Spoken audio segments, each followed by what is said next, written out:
In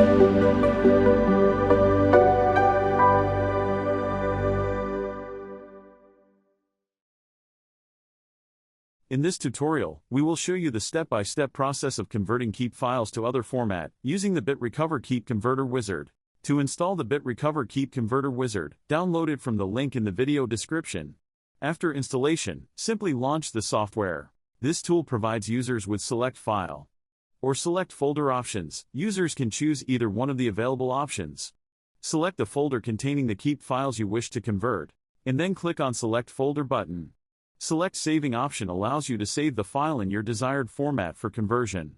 Users have the option to save the files in other formats such as PSD, MSG, EML, PDF, and many others.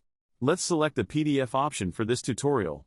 Simply click the Convert button and select the destination folder for the converted data to be saved. After selecting the destination folder, the conversion process will begin. Once the conversion is completed, you'll receive a notification indicating that the conversion was successful. The trail version will only process 25 messages, and to remove the limit, user will have to purchase license to the software. Click OK to open the destination folder and access the newly converted files. You have successfully converted keep files using the BitRecover Keep Converter Wizard. And that's it for this video. Thank you for watching.